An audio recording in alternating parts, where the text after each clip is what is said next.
সাইয়েদনা মুসা আলাইহিস সালাম অত্যন্ত রাগী ছিলেন। উনি একবার এক থাপ্পড় মেরে ফেরাউনের বাবুর্চিকে দুনিয়া থেকে বিদায় করে দিয়েছেন। আরেকবার আরেক থাপ্পড় মেরে সাইয়েদনা মালাকুল মাউতের চোখ অন্ধ করে দিয়েছিলেন। উনি রেগে গেলে ওনার মাথার চুলগুলো ওনার টুপি ভেদ করে উপরের দিকে এরকম খাড়া হয়ে দাঁড়িয়ে যেত। মাঝে মাঝে এরকম শক্ত লোকের দরকার আছে না নাই? কয়েকটা ক্যারেক্টার আছে, যেমন সাইয়েদনা ওমরে ফারুক, সাইয়েদনা মুসা আলাইহিস সালাম, ওনাদের মুখের চেয়ে লাঠি চলতো বেশি। মাঝে মাঝে লাঠি চালানোর দরকার আছে না নাই? আদবের লাঠি সবসময় মাচায় তুলে রাখলে চলবে না। ওমরে ফারুকের এমন হাইবাত ছিল, বিশ্বনবীর স্ত্রীরাও ওমরে ফারুককে ভয় পেত, মুনাফিকরা ওমরে ফারুককে ভয় পেত, এমনকি শয়তানও ওমরে ফারুককে ভয় পেত। বিষ্ণু বলতেন, ইয়া ওমর মা সালাকা শাইতানু সালিকান ফাজ্জান ইল্লা সালাকা ফাজ্জান গায়রা ফাজ্জি। ওমর, শয়তান যদি তোমারে কোনো রাস্তা দিয়ে হাঁটতে দেখে, শয়তান ওই রাস্তা রেখে দিয়ে অন্য রাস্তা দিয়ে হাঁটে। সুবহানাল্লাহ। আসতে বলেন। প্রভু তুমি বলেছো রাসূল দেবে না, বলনি দেবে না ওমর, বলনি দেবে না হামজা তারি, খালিদ বিজয়ী সমর। প্রভু তুমি বলেছো রাসূল দেবে না, বলনি দেবে না ওমর, বলনি দেবে না হামজা তারি, খালিদ বিজয়ী সমর। প্রভু তুমি বলেছো রাসূল দেবে না। আল্লাহু আকবার পড়েন। কি ওমরে ফারুক! মুনাফিকরা ভয় পাইতো, বিশ্বনবীর স্ত্রীরা ওনারা দেখে ভয় পেতেন, শয়তানও ভয় পেত। ওমরে ফারুকের অভ্যাস ছিল মুখের আগে লাঠি চলতো বেশি। সুবহানাল্লাহ পড়েন। আমরা যারা ইমাম সাহেব, তারা একামত হলে কিবলামুখী হয়ে দাঁড়ায় থাকি না? একামত চলতেছে, ইমাম সাহেব কোন দিকে দাঁড়ায় থাকে? কিবলামুখী। ওমরে ফারুক মুসল্লিদের দিকে হয়ে দাঁড়ায় থাকতেন, আর হাতে থাকতো একটা লাঠি। কি থাকতো? কাতারকে বাঁকা করতে এরকম পিটায় সোজা করে দিতেন। এই সোজা করো, ইস্তাউ আকিমু সুফুফাকুম ওয়া'তাদিলু। এই ছিলেন ওমর। এজন্য বিশ্বনবী বলতেন, আশাদ্দুহুম ফি আমরিল্লাহি ওমর। আল্লাহর দ্বীনকে আল্লাহর জমিনে বাস্তবায়নের জন্য সবচেয়ে কঠোর সাহাবী হচ্ছে ওমর। সবাই আবু বকরের মতো হলে চলবে। আরহামু উম্মতি আলা উম্মতি আবু বকর। আমার উম্মতের মধ্যে সবচেয়ে রহম দিলের সাহাবী হচ্ছেন আবু বকর। সাইয়েদনা আবু বকরের দিলটা, হৃদয়টা এত নরম ছিল, উনি যখন নামাজে দাঁড়াতেন, উনি কান্নার কারণে তেলাওয়াতের আওয়াজ পিছনে মুসল্লিরা শুনতে পেত না। রাজুলুন আসিফ, কোমল হৃদয়ের মানুষ, এত ভদ্র হৃদয়ের মানুষ, এত প্রিয় ছিলেন আল্লাহ তাআলার কাছে। বিশ্বনবী মেরাজ থেকে যখন আসলেন, এসে ঘটনা বর্ণনা শুরু করলেন, আমি মক্কা থেকে ফিলিস্তিন গিয়েছি, ফিলিস্তিন থেকে তুর পাহাড়ে উঠেছি, সেখান থেকে 7 আকাশ পাড়ি দিয়ে আল্লাহর আরশে গিয়েছি, জান্নাত জাহান্নাম দেখেছি, আবার ফজরের আগে ফিরে এসেছি। আবু জাহেল, উতবা, সাইবা, ওয়ালিদ ইবনে মুগিরা চান্স পেয়ে, ওরা কয় এতদিনে একটা পাইছি, একটা ইস্যু পাইছে, এই ইস্যু দিয়া মুহাম্মাদের বিরুদ্ধে যত বদনাম রটানো যায় আমরা রটাবো। সর্বপ্রথম যে ধরছে বিশ্বনবীর সাহাবী আবু বকরকে, যে বলে, আবু বকর দেখো, তোমার বন্ধু এতদিন যা বলতো মেনে নিতাম, আজকে সে কি বলে, সে তো পুরো পাগল হয়ে গিয়েছে। নাউজুবিল্লাহ পড়েন। যেখানে মক্কা থেকে ফিলিস্তিন যেতে লাগে 15 দিন, ফিরে আসতে লাগে 15 দিন, যেতে আর আসতে লাগে 1 মাস, সে নাকি মাঝরাতে উঠে বাইতুল মুকাদ্দাস গিয়েছে, নবীদের নিয়ে ইমামতি করেছে নামাজের, আরো সে গিয়েছে, জান্নাত জাহান্নাম দেখেছে, আবার নাকি ফজরের আগেই চলে এসেছে। এটা কেমন পাগলামির কথা বলো তো? সাইয়েদনা আবু বকর বললেন, আমার রাসূল কি আসলেই এই কথা বলেছে? আবু জাহেল, উতবা, সাইবা বলে, হ্যাঁ, তোমার নবী, তোমার মুহাম্মদ এই কথাই বলেছে। সাইয়েদনা আবু বকর বলেন, বিশ্বনবী যদি এটা বলে থাকেন তাহলে বিশ্বনবী সত্য বলেছে। আমার নবী বলে থাকলে সত্য বলেছে, তিনি মিথ্যা বলতে পারে? as-sadiq al-amin, সত্যবাদী, the trustworthy personality, সবচেয়ে বিশ্বাসী মানুষ, তিনি কখনো মিথ্যা বলতে পারে? বিশ্বনবী বললেন, আবু বকর আনতা লাস্তা আবু বকর ফাকাত, তুমি আজকে থেকে শুধু আবু বকর নাও, আজকে থেকে মিনাল ইয়াউম আনতা আবু বকর as-সিদ্দিক, তুমি আজকে থেকে সত্যবাদী আবু বকর। সেদিন থেকে তিনি as-সিদ্দিক উপাধি পেয়েছেন। সিদ্দিক মানে যিনি সত্য গ্রহণে, সত্য প্রকাশে, সত্যের ব্যাপারে আপোষহীন। সুবহানাল্লাহ পড়েন। কিন্তু সাইয়েদনা আবু বকর ছিলেন কোমল হৃদয়ের অধিকারী, তার বিপরীতে সাইয়েদনা ওমরে ফারুক ছিলেন শক্ত হৃদয়ের অধিকারী। এজন্য দুইটারই দরকার আছে, তাইলেই ব্যালেন্স হয়। সবাই নরম হইলেও চলবে না, আবার সবাই গরম হইলেও চলবে না, ঠিক কি না? দুইটার মাঝামাঝি থাকার দরকার আছে না নাই? এজন্য মারামারি করতে পারবেন, কিন্তু এটা করতে হবে ইসলামের পক্ষে। কথা বলেন। আল্লাহ বলে ফাদরিবু ফাওকাল আনাক, ঘাড়ের উপরে মারো। ওয়াদরিবু মিনহুম কুল্লা বানান, আর গিরায় গিরায় মারো। কোথায় মারতে হবে? ঘাড়ের উপরে আর গিরায় গিরায়। তবে এটা নিজেদের মধ্যে এই মারামারি করলে চলবে না।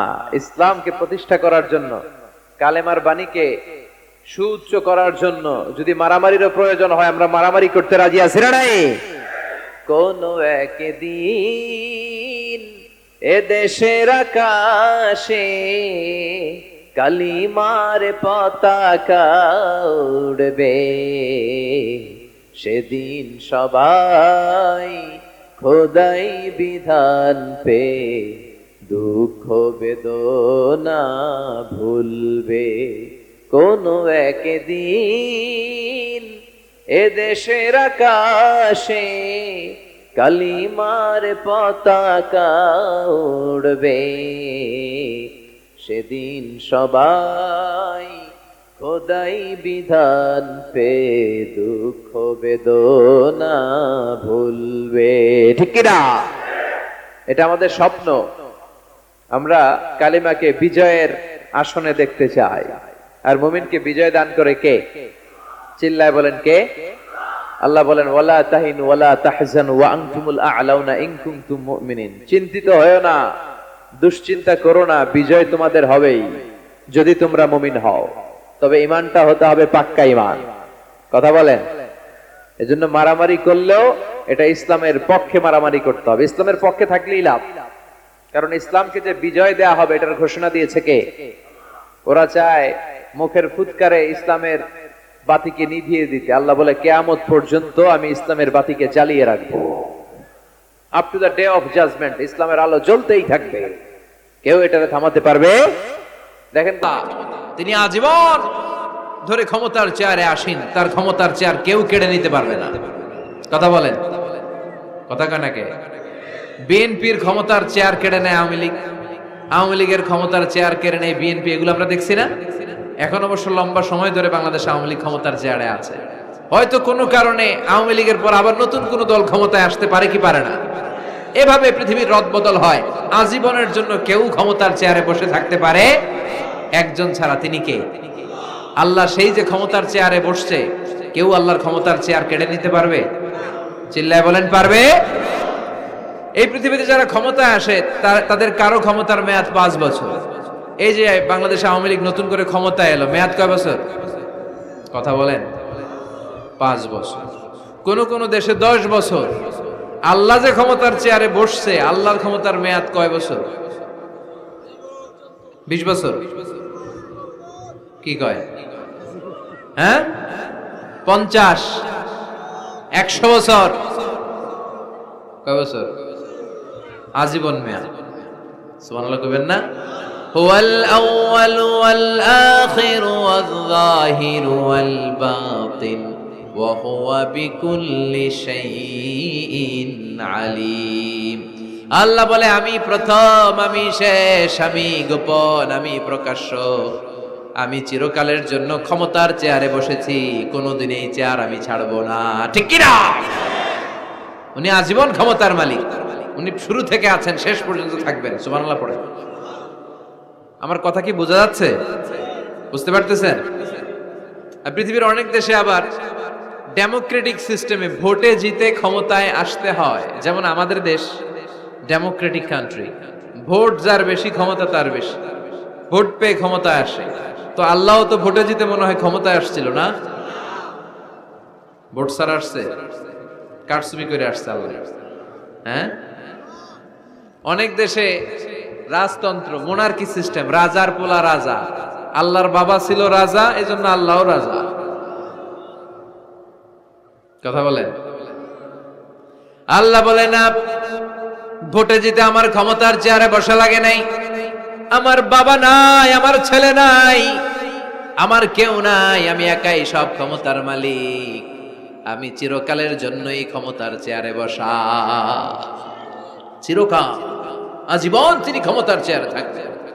আবার অনেক সময় দেখা যায় ক্ষমতায় যেতে হলে অন্যান্য পার্টির সাথে কোয়ালিশনে যেতে হয়। শরীক বানাতে হয়। আল্লাহর ক্ষমতায় তো শরীক আছে না? আছে। আল্লাহ বলেন ওয়ালাম ইয়াকুল্লাহু শারীকুন ফিল মুলক, আমার ক্ষমতায় কোনো পার্টনার নাই, কোনো শরীক নাই। তোদের মতো আমি কারোর সাথে জোট করি নাই। জোট ছাড়া, শরীক ছাড়া, কোয়ালিশন ছাড়া আমি ক্ষমতার চেয়ারে বসা। আজীবন আমার ক্ষমতার মেয়াদ, কেউ আমার ক্ষমতার চেয়ার থেকে নামাতে পারবে না। পৃথিবীর অনেক দেশের এরকম নমুনা আমরা জানি, আন্দোলন করে সরকারকে ক্ষমতার চেয়ার থেকে নামানো হয়, আছে না নাই? গণ অভ্যুত্থান করে চেয়ার উল্টে দেওয়া হয়, মিলিটারি কু হয়, ক্ষমতার চেয়ারে আর থাকা যায় না। তো আমরাও যদি সবাই মিলে একটা আন্দোলনে নামি, তাহলে আল্লাহর ক্ষমতা শেষ। কি বলেন? আমরা 700 কোটি মানুষ, আমাদের সাথে পারবে আল্লাহ? 700 কোটি মানুষ আন্দোলন করলেও আল্লাহর নামাতে পারবে না? বুঝে শুনে উত্তর দিয়েন। 700 কোটি কিন্তু পারবে? পারবে? আচ্ছা, জিন জাতিরা যদি বলে, জিনেরা তো আমাদের চেয়েও পাওয়ারফুল, তারা যদি বলে ও মানব জাতি আমরাও তোদের সাথে আছি, আল্লাহরে মানি না, মানুষ জিন ভাই ভাই, আল্লাহর আর রক্ষা নাই, তাহলে আল্লাহর ক্ষমতা শেষ? তাও না। কি বলে এগুলো? বলে কি? আচ্ছা, ফেরেশতারাও যদি বলে যে আমরাও আল্লাহরে আর মানছি না, আমরা জিনেরা মানুষেরা 3 দলীয় জোট, 3 দলীয় জোট হলেও পারবে না। আল্লাহ বলে গোটা বিশ্বের সবাই মিলে যদি আমার বিরুদ্ধে আন্দোলনে লেগে যাস, আমার ক্ষমতার 1 ইঞ্চিও কমাতে পারবি না। এজন্য রাব্বুল আলামিন বলেন তাবারাকাল্লাযী বিয়াদিহিল মুলকু ওয়া হুয়া আলা কুল্লি শাইইন কাদির। সুমহান সেই সত্তা যার হাতে ক্ষমতা, ক্ষমতা কার হাতে? ওয়া হুয়া আলা কুল্লি শাইইন কাদির, তিনি সব বিষয়ের উপর ক্ষমতাবান। তিনি কে? তিনি চাইলে পাহাড়কে দরিয়া করতে পারে, তিনি চাইলে দরিয়াকে পাহাড় করতে পারে, তিনি চাইলে ধনীকে গরিব করতে পারে, গরিবকে ধনী করতে পারে, তিনি চাইলে সম্মানিতরে অপমানিত করতে পারে, আবার চাইলে অপমানিতরে সম্মানিত করতে পারে। তিনি কে? ফাআলুল লিমা ইউরিদ, তিনি যা ইচ্ছা তাই করতে পারেন। তার কাছ থেকে জবাবদিহিতা করার কেউ নাই, তিনি সবার কাছে জবাবদিহি চায়। চিল্লায় কোন ঠিক কিনা? সে আল্লাহ বললেন সুমহান সত্তা যার হাতে ক্ষমতা, তিনি সব বিষয়ের উপর ক্ষমতাবান। এজন্য আমাদের মনে রাখতে হবে আমাদের কোনো ক্ষমতা নাই, ক্ষমতার মালিক কে? আর কোনদিন বাগেরহাটের ভাইয়েরা জনগণ সকল ক্ষমতার উৎস, এই কথা বলবেন? মনে থাকবে? তাহলে আওয়াজ করে বলেন তো, সকল ক্ষমতার উৎস কে? সব কিছু করতে পারে কে? সব ক্ষমতার মালিক আল্লাহ। অনেক কথা আল্লাহ 30 আয়াতে বললেন, কয়টা বলবো? কিছু দূর যে আল্লাহ বলা শুরু করলেন ওয়ালাকাদ যায়্যানাস সামাআদ দুনিয়া বিমাসাবিহা ওয়া জাআলনাহা রুজুমান লিশ-শায়াতিন। সুবহানাল্লাহ পড়েন। আল্লাহ বললেন আমি নিকটবর্তী আকাশটারে তারা দিয়ে, আলো দিয়ে, মোমবাতি দিয়ে আলোকিত করেছি।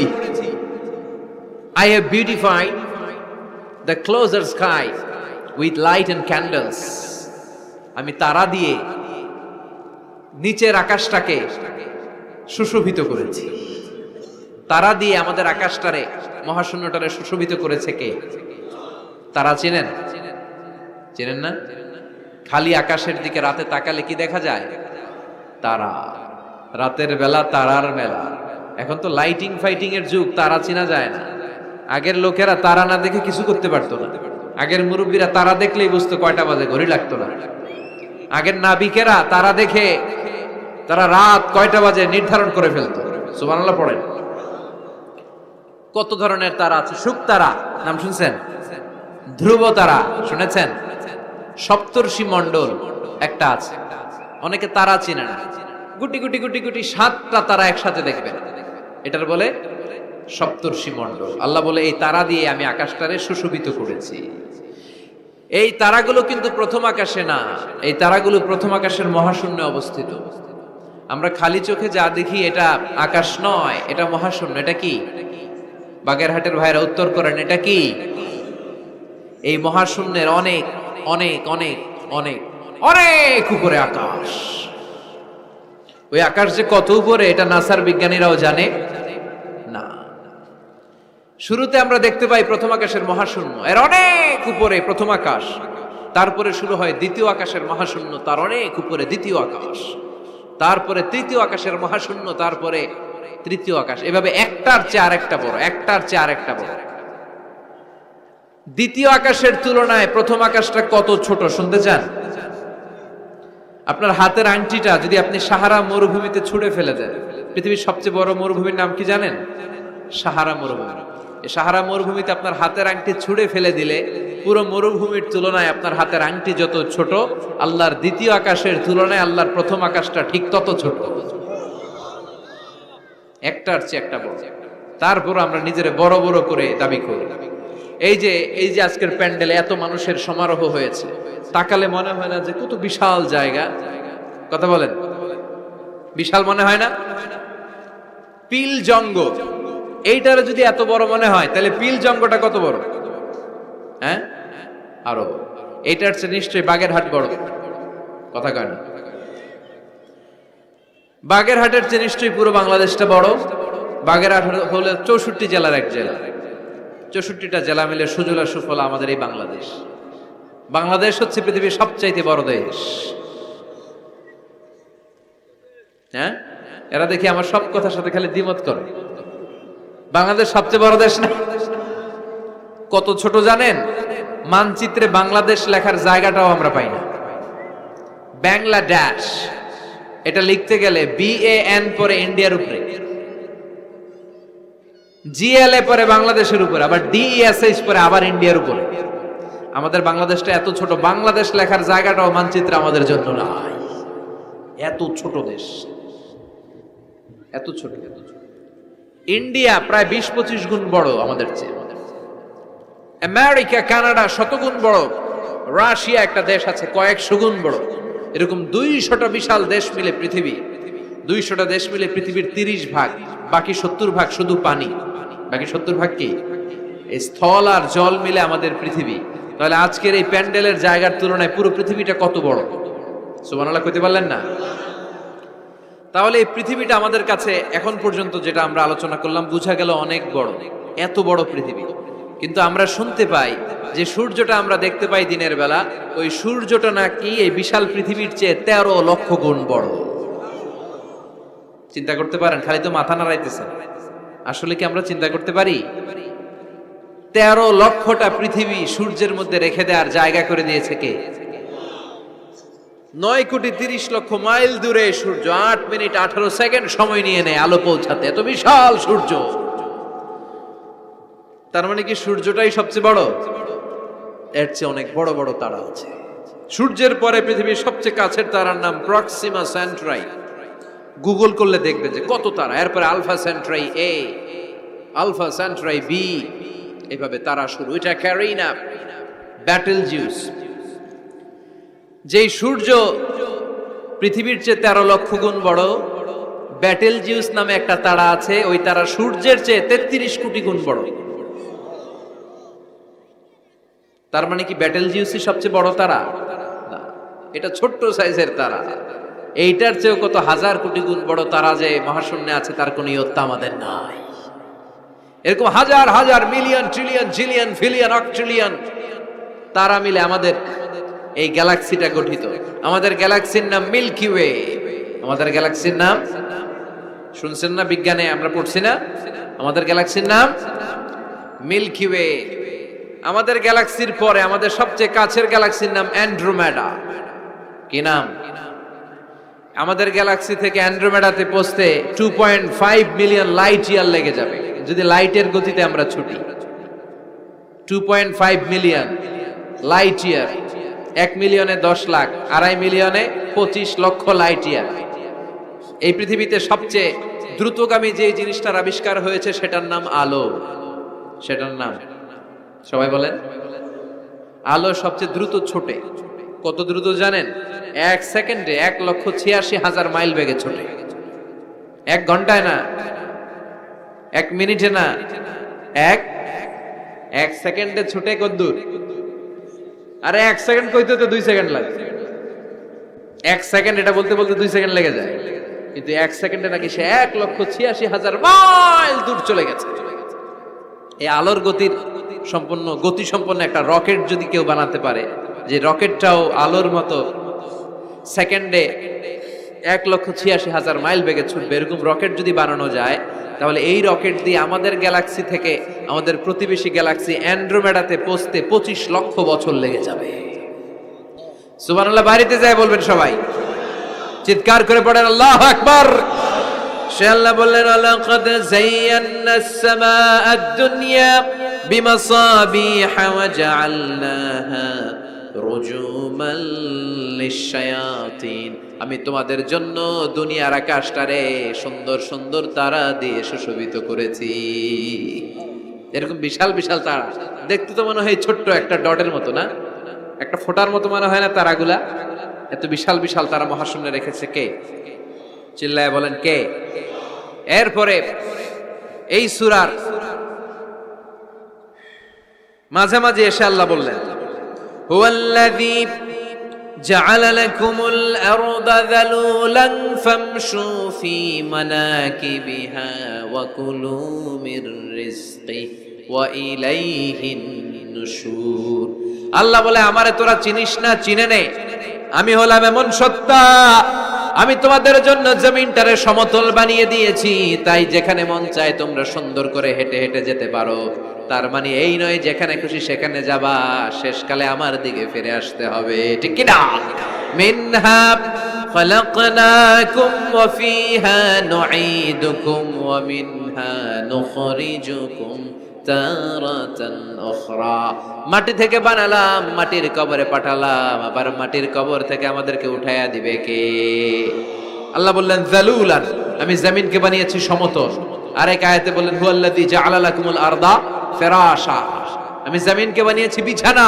সমান সমান না হলে আজকের প্যান্ডেলে এত সুন্দর করে আপনারা বসতে পারতেন? কথা বলেন না। প্যান্ডেলের এদিকে উঁচা, এদিকে নিচা, এদিকে খাড়া, এদিকে তেড়া, এদিকে গর্ত, এদিকে ভাঙ্গা, এরকম হইলে আজকে প্যান্ডেলটা সমান হইতো? এই সমান করে দিছে কে?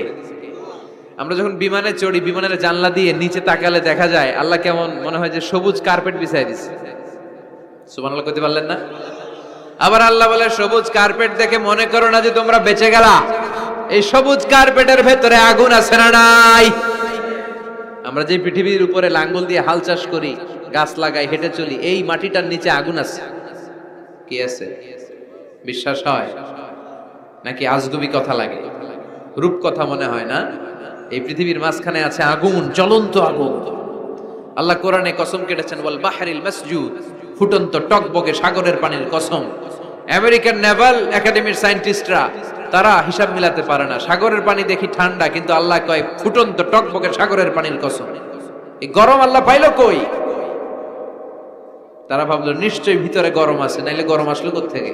দেখি তো কোরআনের কথা সত্য কিনা। তারা সব সময় কৌতূহলী, এই কৌতূহলী তাদেরকে মহাবিশ্বের সুপার পাওয়ারের আসনে আসীন করেছে। আমাদের কোনো কৌতূহল নাই, আমগো আছে ফতুয়াবাজি। কথা কন, আমি তবলিগ, বাকি সব কাফের। আমি জামাত ইসলাম, বাকি সব মুনাফিক। আমি আহলে হাদিস, বাকি সব ঈমান হারাম। কথা কন, এই গুতাগুতি আছে না নাই? ফতুয়াবাজি আছে না নাই? একজনের পিছনে আরেকজন আছে না নাই? কি কারণে যে ফতুয়াবাজি করে, গীবত করে লেগে থাকে আল্লাহই জানে। এরা কি বুঝে এগুলো করে আল্লাহই জানে। খালি ফতুয়াবাজি, খালি গীবত, কেউ কারো ভালোটা দেখতে পারে না। একজন দাওয়াতি কাজ করতেছে, হকের কথা বুঝাচ্ছে, হাজার হাজার মানুষ তার স্পষ্ট ভাষা আর সহজ সাবলীল ব্যাখ্যার কারণে ইসলামের সৌন্দর্য খুঁজে পেয়েছে, কিন্তু তারেও ঠ্যাং ধরে নিচে নামাতে চায়। এটা বাংলাদেশ, এমন দেশটি কোথাও খুঁজে পাবে না কো তুমি। আহা, খালি ফতুয়াবাজি। একজন বলছিল বাংলাদেশের জাতীয় খেলা হাডুডু কেন? আরেকজন কয়ের কারণ বাংলাদেশে কেউ কারো ভালোটা সহ্য করতে পারে না। একটা উপরে উঠতে ছেলে সাইড দিয়ে ঠ্যাং ধরে টেনে নামায়। হাডুডু খেলা দেখছেন? একটা সামনে গেলে সবাইকে কাবাডি কাবাডি কাবাডি কাবাডি করে ঠ্যাং ধরে, খালি বাগেরহাটে কাবাডি নাই মনে হয়, দেখছেন কিরকম খেলে? একজন সামনে গেলে সবাই ঠ্যাং ধরে নিচে নামে। এটা এই দেশের জাতীয় খেলা। এদেশে কেউ ভালো পথে হাঁটতে চাইলে, উপরে উঠতে চাইলে, কল্যাণের পথে আগাতে চাইলে তার বিরোধী শক্তিরা ওর ঠ্যাং ধরে নিচে নামাবে। কেউ কারো ভালোটা সহ্য করতে পারে। আর ফতুয়াবাজি, তুই কাফের, তুই মুনাফেক, তুই মুশরিক, তোর দাদা কাফের, তোর শ্বশুর কাফের, তোর বেয়াই কাফের। ওই কাফের বেয়াই মারা গেলে ওরে যেখানে কবর দেয়া হবে, ওই কবরের উপরে যে ঘাস উঠবে, ওই ঘাস যে গরু খাবে, ওই গরুর যে দুধ খাবে, ও কাফের। কথা কন, খালি ফতোয়াবাজি। এই ফতোয়াবাজি থেকে আল্লাহ তুমি আমাদেরকে বাঁচাও। আমরা যেন হৃদয়টা প্রশস্ত করে একে অপরকে মুসলিম ভাই মনে করে বুকে টানতে পারি। আমরা খালি পিছাই, সর, বিশ্বনবী আসছে কাছে টানার জন্য, আমরা খালি পিছাই, খালি অন্যের দোষ খুঁজি। নিজের মধ্যে যে কত দোষ, নিজের মধ্যে দোষের শেষ নাই, ওইদিকে কোনো চিন্তা নাই।